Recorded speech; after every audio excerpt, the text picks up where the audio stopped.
आता आपण बघू टाके व शिवणी.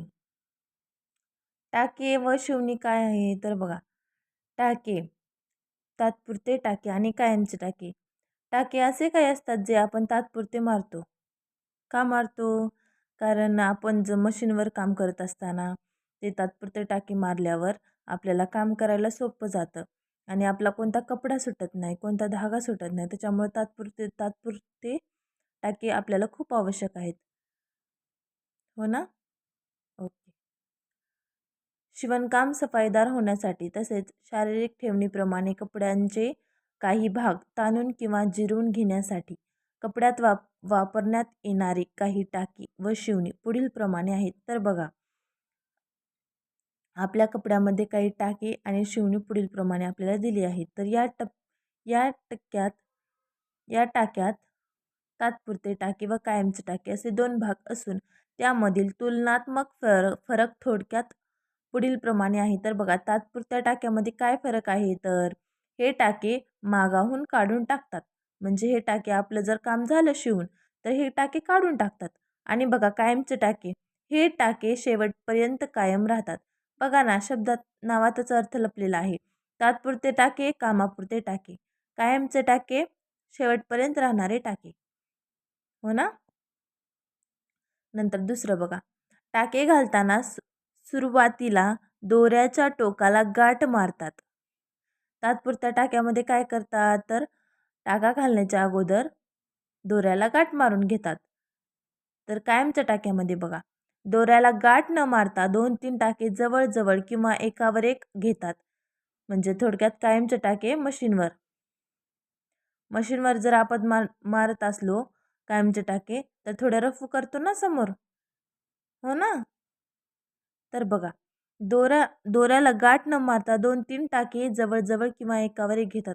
आपण दोऱ्याला गाठ मारत नाही, पण 1-2 टाके असं जवळजवळ घेतल्यावर ते एकदम पॅक होऊन जातं ना. तर बघा, तात्पुरत्या टाक्यामध्ये काय तर दुसऱ्या रंगाचा कच्चा दोरा वापरतात. तात्पुरते टाके असं पण उचलूनच तर टाकणार असतात आपण. त्याच्यामुळे दुसऱ्या रंगाचा दोरा घेतला ना तर तो पटकन ओळखू येतो आपल्याला कुठं टाका मारायचा आहे, काय नाही, मशीनवर काम करत असताना. हो ना? त्याच्यामुळं कोणत्याही रंगाचा कच्चा दोरा वापरला तरी चालतो. आता बघा, कायमच्या टाकामध्ये त्याच रंगाचा पक्का दोरा वापरतात. कायमचे टाके देत असताना त्याच रंगाचा पक्का दोरा वापरायचा. कारण ते कायम राहणार आहे आणि कपड्यामधून दिसणार नाही त्याच्यामुळं. आता बघा, टाके कमी जास्त लांबीचे चालतात. तात्पुरते टाके कमी जास्त लांबी असले तरी चालून जातात. कारण ते शेवटी आपल्याला काढूनच टाकायचे आहेत.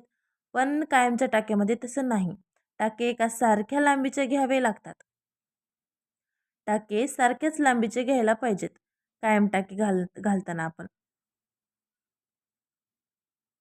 आता ह्याच्यामध्ये तात्पुरत्या टाक्यामध्ये प्रकार बघा, सरळ टाके, धाव टाके, तिरके टाके, खुणेचे टाके.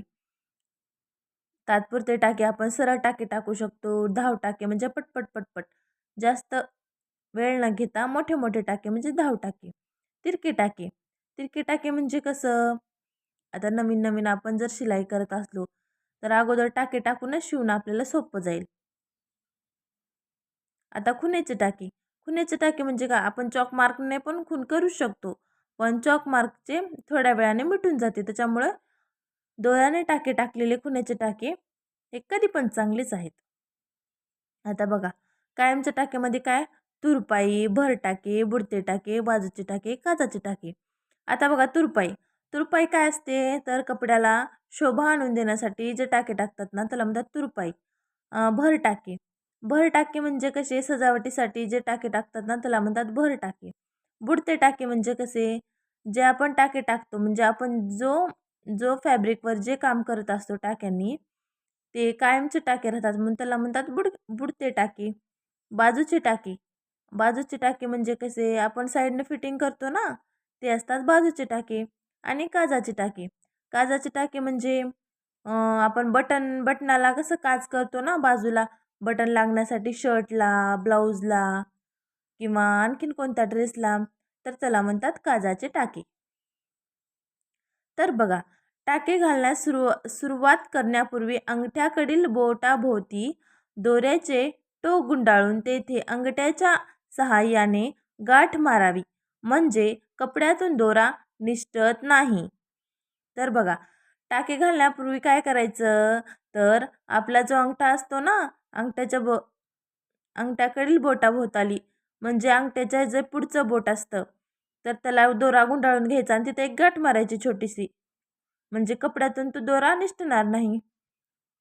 आतमधील कपड्यावरील टाक्यांसाठी अशी गाठ मारल्यास इस्त्रीने हे कापड खराब होण्याची भीती असते.